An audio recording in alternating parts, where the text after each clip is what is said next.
Alright, I'm working on my S10. It's a 97 S10.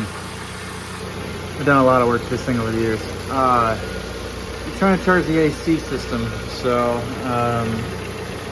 pretty sure I got a blockage in my AC system, so this is with it off. That's why it's important to have low side and high side readings. So I got it hooked up to the low port. It's always going to be your larger tube. High side is always going to be your thicker or thinner tube there. So I got the high side on and the low side. Both of these are closed because I'm not adding anything to them. The manifold's open to the gauge, so the pressure comes in and goes straight up to the gauge here. It's not coming out to here. That's what this valve would do, is allow it to come out to here to charge it. You'd never charge this to the high side. You'd always charge it to the low side. So anyway, this is only typically used to equalize the pressure, really. So anyway, what I wanted to show you was a blockage. This thing was shooting up to like, it made it to like 400 PSI and I shut it off. So we'll go ahead and select, it's a mess in here, so pardon the mess. We'll go ahead and select this to on.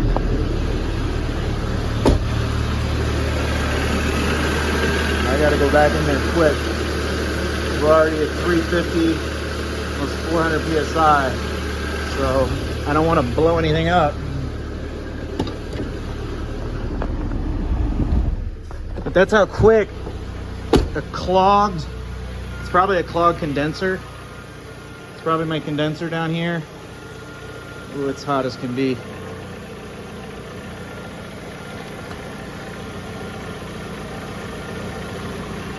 I haven't had it running that long. Well, the radiator's pretty hot already.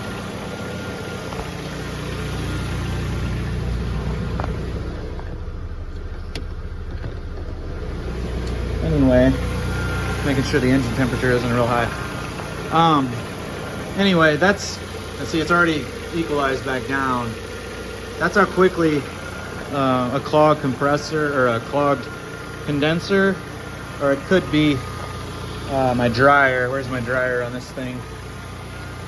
My dryer is this canister on this thing.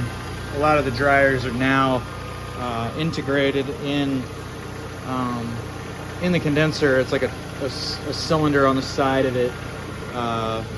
This Odyssey's got one. I don't know if you can see it or not. No.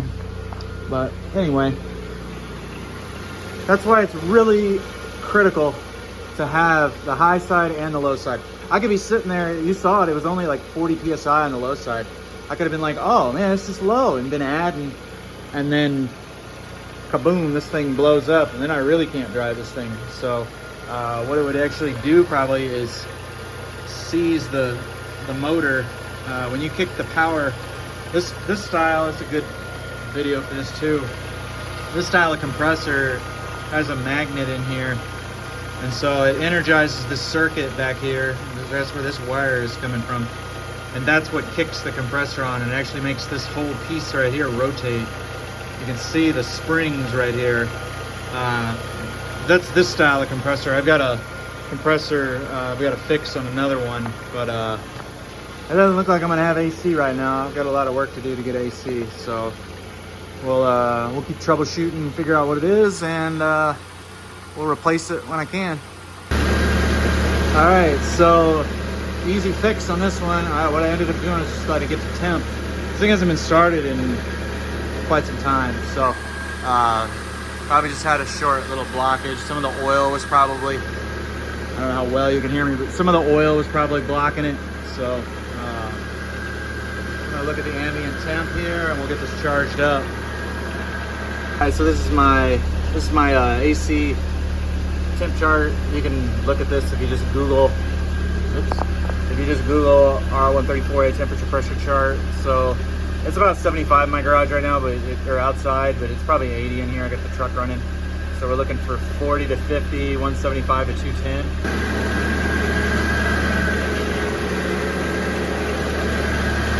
Got my demon eyes. So we're nowhere near where we need to be. This truck, if I recall, see the compressor's spinning there. I disconnect this, it stops spinning. This truck's been kind of notorious for spraying cold air anyway, even when it's low, so.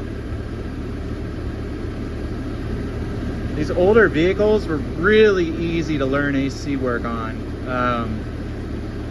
I'll show you how many pounds it takes. I forget. The range on it's really high though, if I recall. I'm getting cool air. It's definitely not freezing cold. It's not what I'd like it to be. I always had to add a little bit with this truck. It just leaks a little. Yeah, I thought the compressor was bad. This is the original compressor from '97. So that thing's 27 years old. Still trucking. All right, so I'm gonna add a little bit here.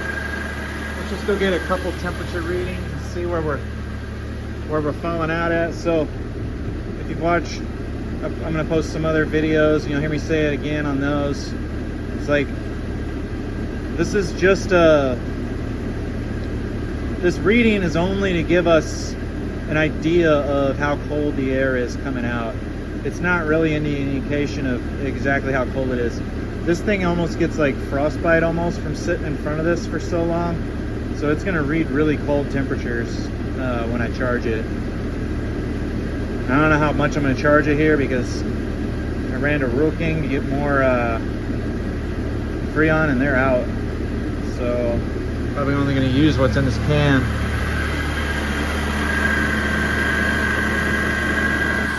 All right, so on this, I'll show hooking up the hoses again in another video, but I've got a hook to the low side and the high side there.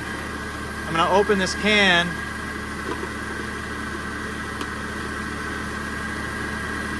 And normally I would purge a little bit, but I used this like 2 or 3 days ago. Normally I'd purge here. I just take this and push this until Freon comes out.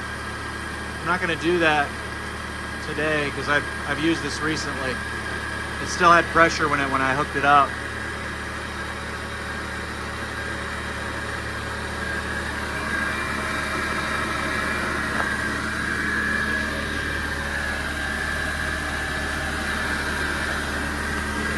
Man, that thing sounds loud.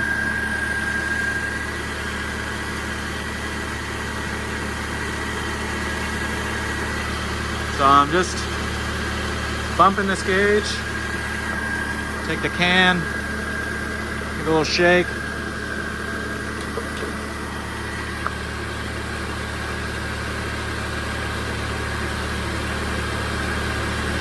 All right, this thing, on this car, it's over here, on this little sticker down here.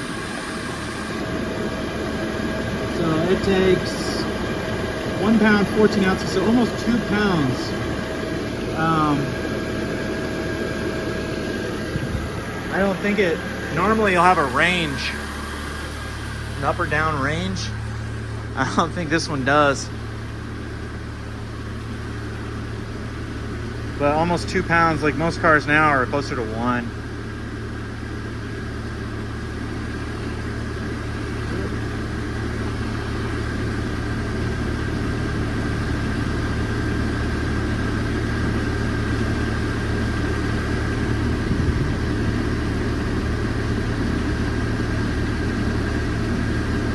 You can tell it's getting colder. I'm about out on that can, unfortunately. I'm hoping they get more Freon tomorrow. They said their truck came in, they haven't unloaded it. So you can see it's getting colder. I can definitely feel it's colder in here. It's very cold in here. It feels good. But this thing will get colder than this. But again, like if I really had 35, 33 degree air coming out of here, it'd freeze the evaporator in the truck. So it's not really 33, but it is pretty chilly. All right, we'll give it a little more.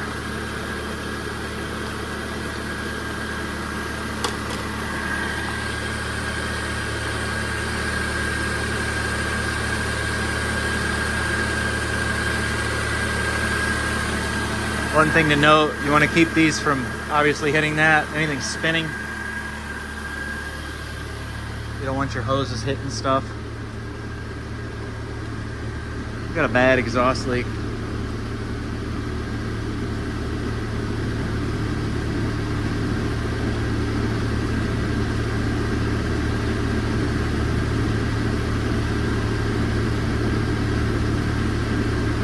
Not getting much colder. It takes a second for this to get the little, like the wind chill almost. It is getting a little colder, 28. I'm probably not gonna go any colder than that. Like, I don't wanna, this was an old system, I'm not gonna push it. It's not gonna, where we're going is not gonna be really hot either, so luckily. And again, I'm pulling the trigger a bunch on this because it likes to go to the max temperature, and I want to see the low temperature.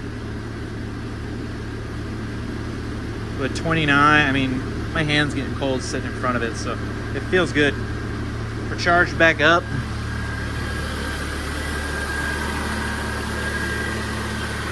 It's nowhere near what that temperature compensation chart shows.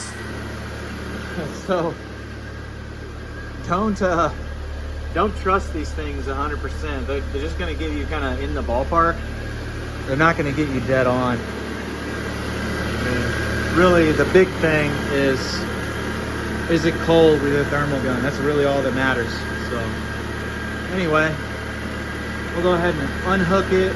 I'll shut the car off and we'll unhook it. I'll show you that.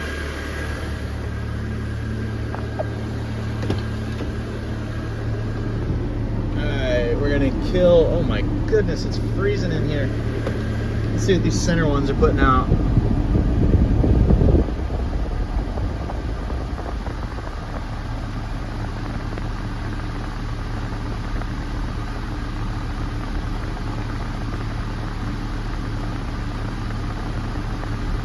Pretty cold.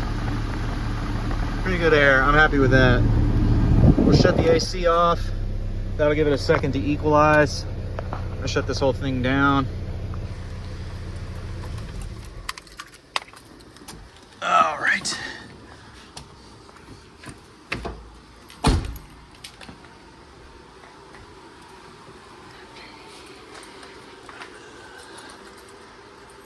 So this thing equalized fast. Some cars will take less time, some take more. I'm glad it's equalizing fast now after that.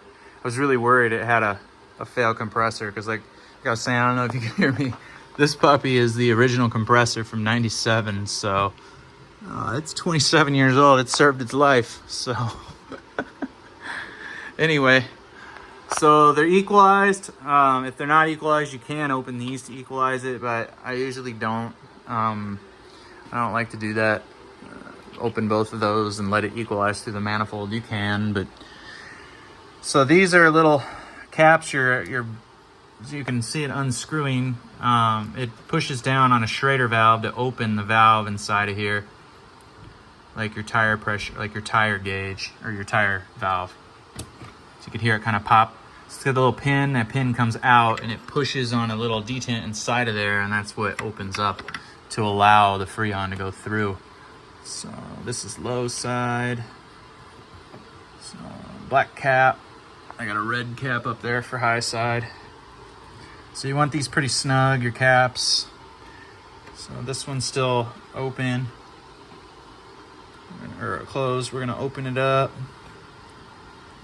And so this essentially takes the manifold gauge out of the system. This is shutting this off. Pop this. You want to let this stabilize here before you go loosening this. Otherwise you're going to have, you know, I mean, earlier we had almost 400 psi in there. That'd really pop off real heavy, like real hard. So just a little pop if you let it equalize. If you don't let it equalize, it's going to go pop really hard.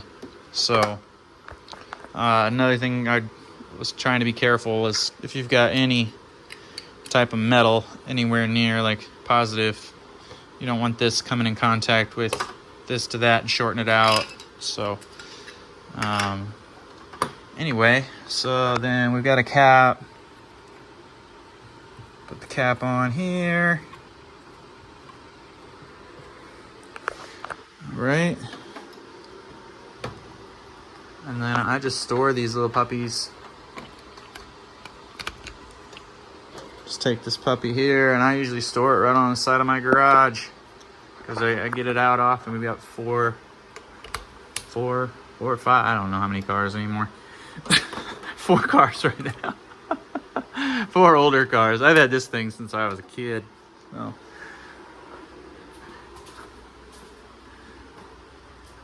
Anyway, I just take it and hang it up there on the side of my garage, so it's where I need it when I need it. Easily accessible.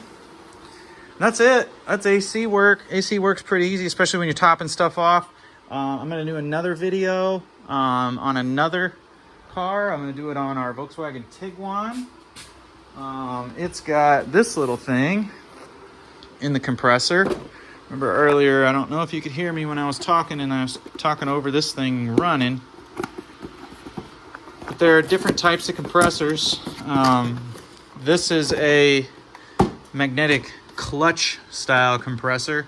So when this circuit here energizes, it sends electricity through a magnet and it closes this, and that's why this whole thing spins versus just the outside spinning. Whew, she's hot. I might have a failing compressor. It's 150, ain't bad. Anyway, that's one style of compressor that's going to be the most common. A lot of cars are still like that. Volkswagen, Audi, Toyota, Lexus, a couple other manufacturers now use a Denso or Sandin compressor. And instead of using this, it's spinning the compressor all the time. And this little gizmo goes in, like, usually in the back of the compressor. And what this little gizmo does is bypass the Freon we just added into the system with the manifold gauges in the can. But it bypasses the Freon or chooses to push it through the system. So that's all this little bugger is going to do. And a lot of the times, if you got a Toyota, Volkswagen, Audi, Lexus with a Sandin, you can look at, this is a Delphi. When we get to that car, we'll look at it. We've got a, I don't think it's a Sandin. I think it's a Denso on this one. But my other Volkswagens have Sandins. But Denso Sandin compressors, a lot of them are using that now. If you took it to a shop, they're going to want to replace the compressor. This is about 20 bucks on eBay. Or, not eBay, Amazon. So I've done it on my Jetta. I'm going to do it on my Tiguan. I've done it on my Passat. I did it on my Jetta 2 or 3 times when I had it. I had it a long, long time. So anyway, that's a very popular failed part on that style of compressor. This one doesn't have that. So anyway, thanks for watching. We'll be releasing some more videos. I got a bunch of them in queue to edit and get out. So this is this one's my little toy that I've had since I was young. I don't think I have my flashlight over here, but this thing's powder coated all the way inside, all the way down to the engine block down there is powder coated even. Get a flashlight. So everything you see in here that's red, the cylinder head too. Oh, got a little oil or something down there to look at. It's always something with an older vehicle. The valve cover's powder coated, the cylinder head, and then all the way down to the engine block down there. It's a shame I had to hide it all with a bunch of stuff, but you know, that's the way it works. So anyway, this has been my little toy, my little project for a long, long time. This one's powder coated. I should take all this stuff off. I gotta clean this puppy. Computer's powder coated. Brackets. I went nuts on this thing years and years ago. Anyway, thanks for watching. Like I said, I'll release some more videos here soon.